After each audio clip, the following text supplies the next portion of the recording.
It's Monday, November 1st, and this is now on HNN. With our COVID numbers lower than previous months, I think it's perfect timing. Another restart for Hawaii's tourism industry as the state welcomes vaccinated visitors, and what this could mean for the holiday season. More restriction relief is on the way this week. A look at changes ahead around the state. President Biden says the U.S. is back at the table, joining other world leaders in combating climate change. I'm Skyler Henry at the White House with more from the conference in Scotland.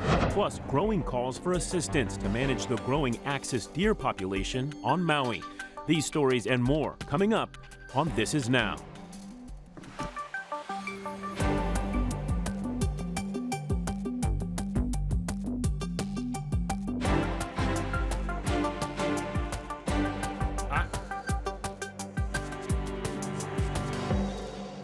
Aloha and welcome to This Is Now on HNN. No need to adjust your screen. You've got Mark and Casey filling in for Ashley and Jonathan today. They will be back, though.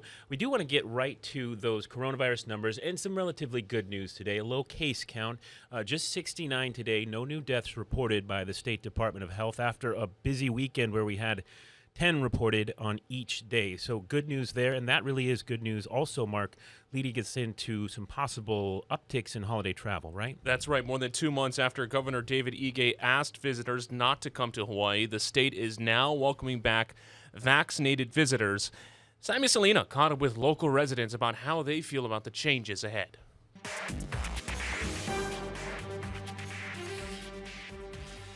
Back in August, the governor said that visitors should stay away because of the Delta variant surge. And now that they're welcomed back officially, industry leaders are hopeful that this is going to help them recover. Statewide visitor arrivals plunged 30% after that announcement, but it was partly due to a seasonal slowdown. But businesses did take a hit. It impacted us tremendously. Obviously, occupancy rate in the summer was 80% plus. And then we suddenly started to drop all the way to 50, some even 40%. So cancellations were happening across the board. Hawaii Lodging and Tourism Association says they're seeing that business will pick up in late November going into December. According to the Hawaii Department of Health travel data dashboard, there are more upcoming registered trips with safe travels today than any other day last week, but they're not expecting a flood of folks. You know, it's not going to be like flipping a switch. I don't think we're going to go back to the same level of visitors that we had in the peak periods of the spring and the summer.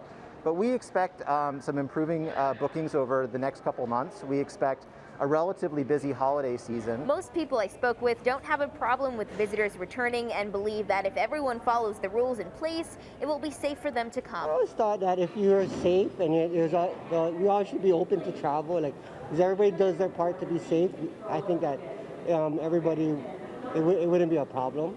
Well, I mean, I think right now is a great time for tourists to come back. I think we're doing really great. Our numbers are good, and I feel confident in it. This will definitely help the travel industry out, but they say it still won't be the same until they have foreign visitors back. Sammy Solina, Hawaii News Now. With a lot of folks getting ready to hit the skies ahead of this holiday season, there's a lot to think about before you start making any commitments. Our Lacey Denise has all the details on what you should know before you book your flight. American Airlines canceled 800 flights Sunday. That's a quarter of its whole schedule. It canceled 371 more this morning and 2,000 since Friday. The problem was staffing, getting flight crews to their work assignments. It was triggered by wind delays at Dallas-Fort Worth International Airport. American says 1,800 flight attendants returned from leave today, and that will help. Well, there was some weather in Dallas. They had wind shear. I don't know if it was so bad to cause thousands of cancellations, but the problem is the airlines these days, especially American and Southwest, they're really extending themselves where, they don't have a lot of people on reserve. It's towards the end of the month when a lot of the flight attendants and pilots have maxed out their hours. Fewer flights are going to be available for the holidays, so it's important to book as early as possible, not only to save money, but just to make sure you have a seat. This is not affecting Hawaii so far, but we will continue to monitor the situation for any changes that could impact local travelers. For This Is Now, I'm Lacey Denise. More restrictions are being relaxed on Oahu this week. Starting Wednesday, there will be no capacity or attendance limits for outdoor and indoor seated entertainment. This includes UH football and volleyball games, as well as concerts or plays with assigned seating. Also on Wednesday, outdoor and indoor interactive events such as weddings and funerals will be allowed to operate at 50% capacity. For indoor venues, it's a maximum of 150 attendees. It's 500 for events outdoors. Everyone must wear a mask and be vaccinated. On Hawaii Island, county gyms and community centers are reopening today for the first time in over a year. Scheduled organized activities will be allowed and reservations are required. The county is also planning to reopen senior centers, meal sites, and classes come January. Pfizer's COVID vaccine for kids 5 through 11 continues to move closer to full approval. Tomorrow, advisors for the CDC will meet to decide exactly which children should be eligible for a shot and make a recommendation to the CDC director. The final approval from the director is expected shortly after. The FDA gave its green light last Friday. And if it gets federal approval, Hawaii's children will be able to get vaccinated 1 week from today. The state health department is planning to start administering shots on November 8th. Hawaii has ordered about 42,000 Pfizer doses for children. We're told about 150 public, private, and charter schools have signed up to be vaccination sites. Shots will also be available at places like doctor's offices and clinics. Parents do have to give consent. Meanwhile, federal regulators are delaying a decision on whether to approve Moderna's vaccine for teens 12 to 17. They're still studying the risk of a rare side effect known as myocarditis, which is an inflammation of the heart. The FDA says the review could last until January, and Moderna is also going to wait a bit longer before asking for FDA authorization on its vaccine for kids 6 through 11. New York City's COVID vaccine mandate for its 300,000 city employees is now in effect today. The mayor says more than 91% of them have been vaccinated. It's unclear how many received an exemption, but those without one will be put on unpaid leave. And we would like our day in court. It's just that simple. 8 days is not enough time to mount a legal defense and have your case heard. Why would you impose that standard on someone approximately 600 days after pandemic started, when the COVID medical rate in the FDNY is less than 0.5%? The New York Times is reporting the city's police department expects to see up to 2,500 employees on leave. Supreme Court justices are hearing arguments challenging a controversial Texas abortion law. Natalie Brand has more.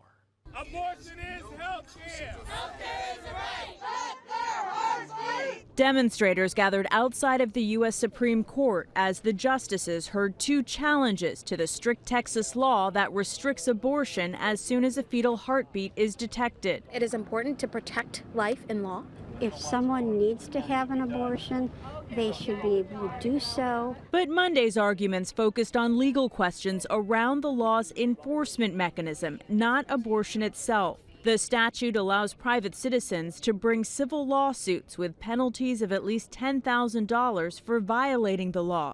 Abortion providers and the Biden administration say that the law was intentionally designed to try and evade federal review. It's an attack on the authority of this court to say what the law is and to have that judgment respected across the 50 states. The Texas Attorney General argues neither the providers nor the U.S. Justice Department has the legal standing to sue. The United States cannot seriously assert that the Constitution requires pre-enforcement federal judicial review. In exactly 1 month, the High Court will hear arguments on a Mississippi law that bans abortions after 15 weeks of pregnancy. That case is a direct challenge to the landmark Roe v.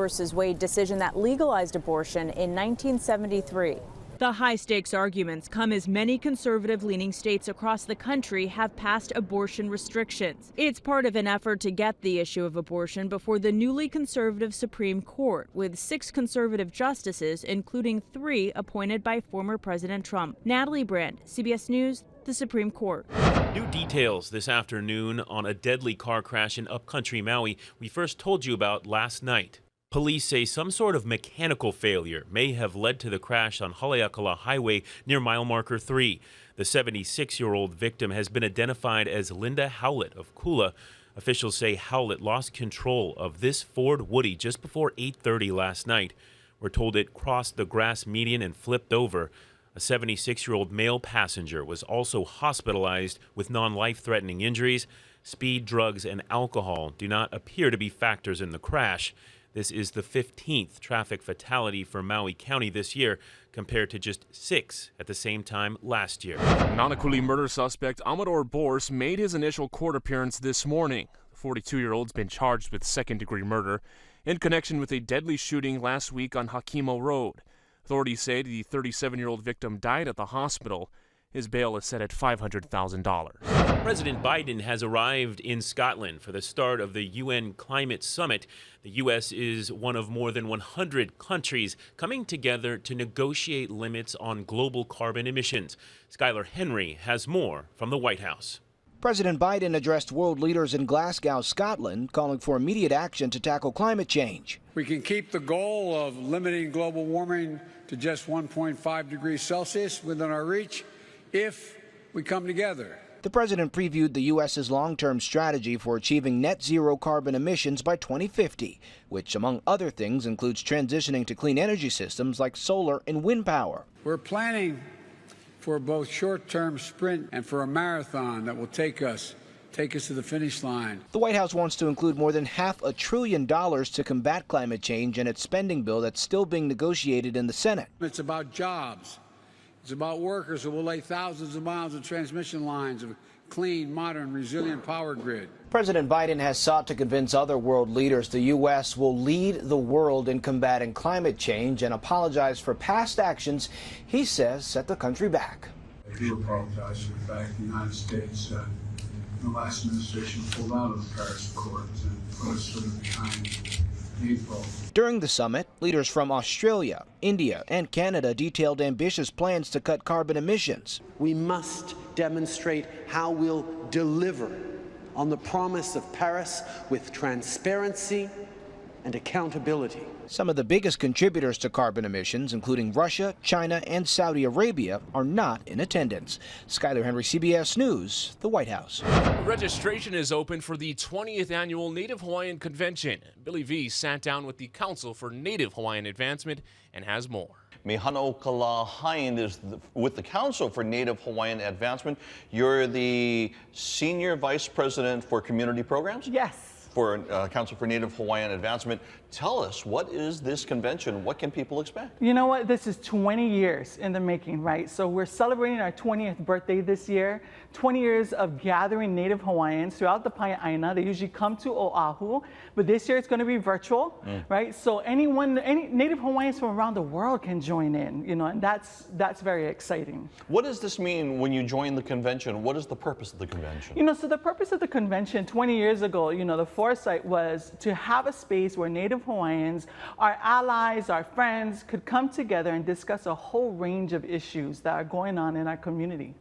So what are some of the issues and things that you're going to be tackling? So excited. This year we'll have one full day. It's from December 6th to December 8th, right? So the first day is full of over a dozen cultural workshops, right? And you know how we're craving to just be around each other and learn more about our culture, and we have some great speakers on that day. The second day is full of exciting topics surrounding the things that mean the most to us. Housing, right? So critical for us, right? Economic development and resources for small businesses. One more question for you, Council for Native Hawaiian Advancement. As we are moving forward, do you also have some discussion as to, with things opening up here, do you have some kind of COVID discussion? Definitely, definitely. You know, this era of rebuilding and recovery, you know, and the next steps into what Hawaii will look like, what our world will look like, right, is going to be a key focus, right? Because we look at the 20 years from now, right? We're 20 years, you know, in the making till now, and that's going to be a really critical discussion for the next 20, is what do we do in the next 1-2 years to get out of this. Okay, if we went a little bit fast for you and you want to go ahead and watch this again, you'll find it at hawaiinewsnow.com. We'll put all the information there for you. State leaders are calling for additional action when it comes to managing the axis deer population in Maui County. They're calling on Governor Ige to provide additional resources and funding through a second emergency proclamation on the issue this year. Our Jolani Martinez has more on how bad this problem has gotten. Senator Linda Coit says ongoing drought conditions across Maui County have dried up available food and water resources for axis deer.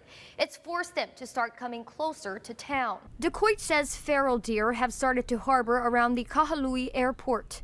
They've also fed off of resources from community farms and ranches, which are needed for livestock. She also says in the last year there have been more than 100 accidents on Maui County roadways involving axis deer, several of which have required patient transport to Honolulu for emergency care. A task force was organized earlier this year to address the issue, following a previous emergency proclamation signed by Governor Ige in January. But now they're needing more funding. And being that the influx of axis deer is there, we gotta be creative. We gotta figure out how to use it without wasting it and just saying, let's just kill it and bring the herds down. If the area doesn't get significant rain soon, DeCoit says the situation will only get worse. About a third of Maui County is currently considered to be under an extreme drought, which has intensified through the summer months. Forecasters say while the wet season approaches, there's a possibility for drought conditions to continue, especially over the leeward areas of Maui County. DeCoit is awaiting for response from the governor. Jolani Martinez, Hawaii News Now. The application window has opened for Phase 2 of Hawaii County's Kilauea Housing Buyout Program. The county says this window will address secondary homes and long-term rentals impacted by the 2018 eruption. Those who missed Phase 1 for primary residents can still apply, and people whose properties were destroyed, damaged, or isolated during the eruption could get up to $230,000. The lottery system to watch this year's Pearl Harbor ceremony opens today. Those who get tickets through the lottery will be able to attend the live stream event at the Pearl Harbor Visitor Center on December 7th.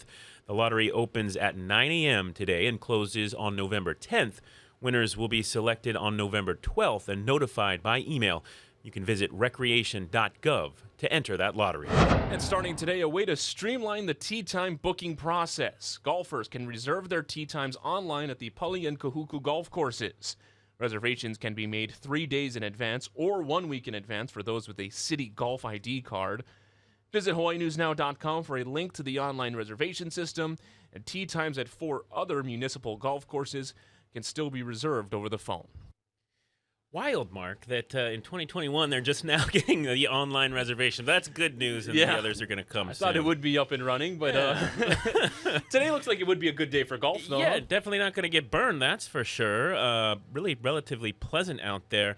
Let's check in with Billy V, who's in for Guy Hoggy, and a look at your forecast.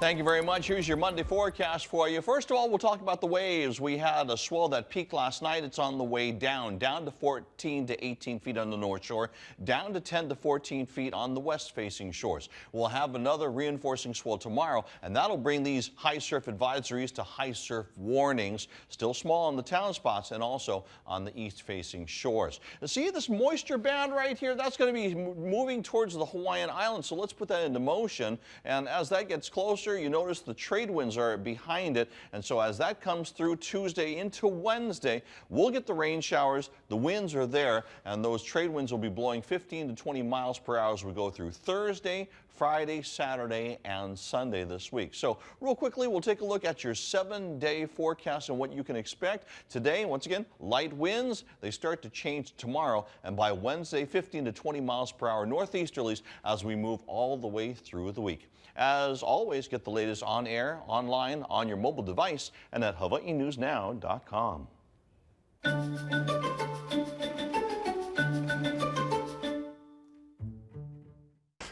Yeah, I got hit with COVID right after the premiere. There's a lot of people I met in England, so got a lot of aloha from people, and who knows? But either way, I'm doing fine. Thank you for all your concerns and love.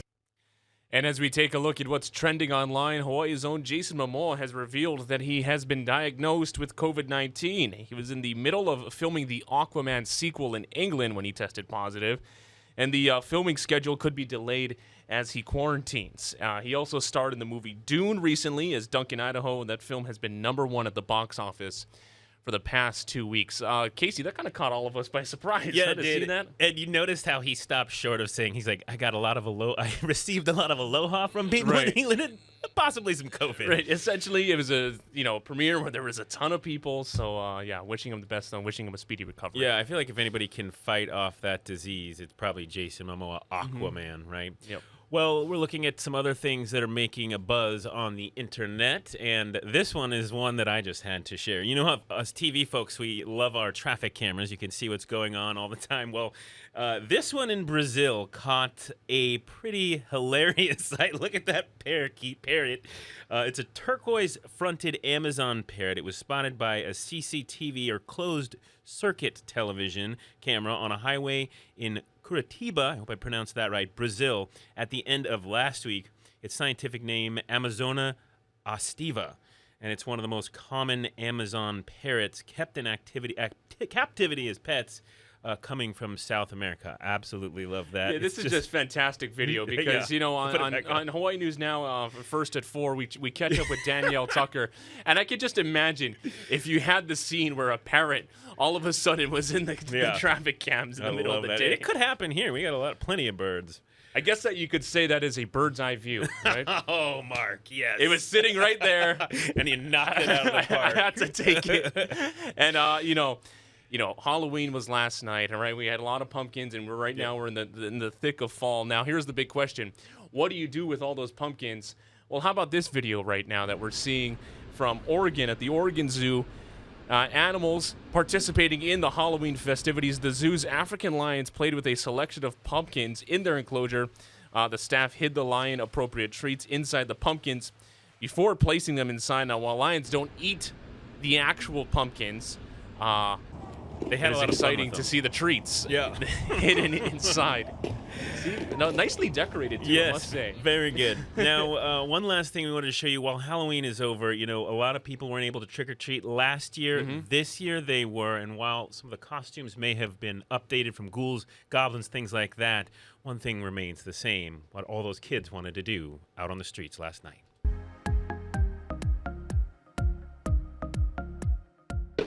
Eat a lot of candy. How has your collection been? We have a lot of good candies. Laffy Taffy. We got a lot of candy.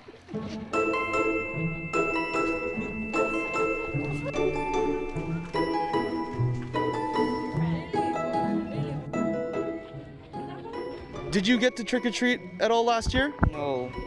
And so how does it feel to just be out here again, finally getting to trick or treat again? Awesome.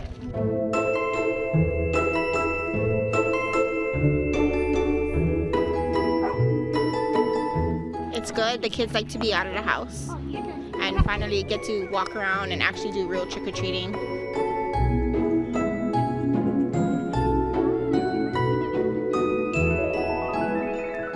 Just the people being out here is really good, seeing them around. What's your favorite part about Halloween? My favorite part is about eating all the candy. My favorite part is stealing on the candy.